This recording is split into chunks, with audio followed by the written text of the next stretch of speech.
জামাত ইসলামের এমপির সাথে যে তুচ্ছ তাচ্ছিল্য আমাকে করেছিল, I can't forget that situation because I was A freedom fighter. বেশি বাড়াবাড়ি না করার জন্য অনুরোধ করব, কিন্তু যখন বেশি বাড়াবাড়ি করে তখন বলতে ইচ্ছা করে তোরা রাজাকার, তোরা আল থামস, তোরা আল বদর। আমি একজন মুক্তিযোদ্ধা, আমি ৭১ দেখেছি। মাননীয় স্পিকার, বর্ডারে যুদ্ধ করেছি, বিলোনিয়া সীমান্তে। আজকে যারা গণতন্ত্রের সবক দিতে চায়, যারা ৭১কে ২৪-এর সাথে সম্পৃক্ত করতে চায়, খাটো করে দেখতে চায়, মাননীয় স্পিকার একটি কথাই বলতে চাই, ভালোভাবে আচরণ করে যাচ্ছি। বদ্ধতার সাথে দেশের বৃহত্তর স্বার্থে আমাদের নেতা জনাব তারেক রহমান ঐক্যের ডাক দিয়েছেন। বিদ্যুতের সমস্যার সমাধানে সর্বদলীয় এই সংসদ থেকে কমিটি করেছেন। মাননীয় স্পিকার, বেশি বাড়াবাড়ি না করার জন্য অনুরোধ করব। পাকিস্তানে গিয়েছিলাম ২০০৪ সনে, জামাত ইসলামের একজন এমপি আমার সাথে গিয়েছিলেন সাফমা কনফারেন্সে। আমি মুক্তিযোদ্ধা জেনে পাকিস্তান অ্যাসেম্বলির একজন এমপি জামাত ইসলামের এমপির সাথে যে তুচ্ছ তাচ্ছিল্য আমাকে করেছিল, I can't forget that situation because I was A freedom fighter. কিন্তু তবু মাননীয় স্পিকার, দেশের অর্থনীতির বৃহত্তর স্বার্থে চুপ করে থাকি, কিছু বলি না।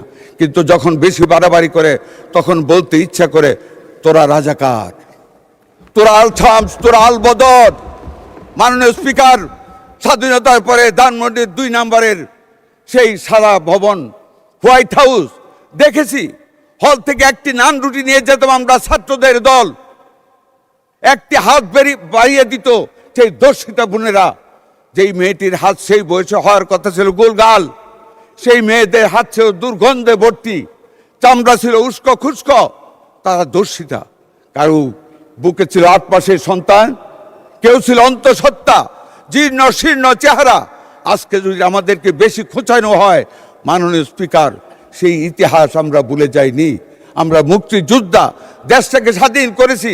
স্বাধীনতার পাওয়া সেই দেশটিকে গড়ার লক্ষ্যে ঐক্য করতে চাই, কিন্তু আদর্শের বিরুদ্ধে গিয়ে নয়। আমাদের সমঝোতা, এটা দেশের উন্নয়নের স্বার্থের সমঝোতা, আদর্শের সমঝোতা নয়। আমাদের বিরোধী দলীয় নেতা এখন নেই, উনি কালকে বলেছেন উনাকে কেন এত কসলায়। মাননীয় স্পিকার, আমি একটু কসলাইতে চাই। উনি কয়েকদিন আগে শিশু পরিবারে গিয়েছিলেন, শিশু হাসপাতালে গিয়েছিলেন।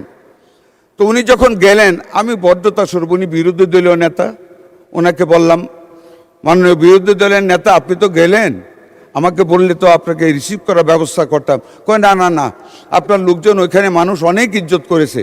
আমি কি জানলেন? খুবই ভালো ম্যানেজ করেছেন, রুগীরা বলেছে ভালো আছে, ট্রিটমেন্ট চলছে। আমি বলছি ধন্যবাদ।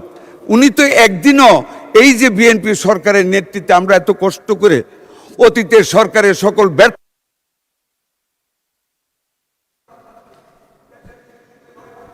জি, ধন্যবাদ মাননীয় সদস্য।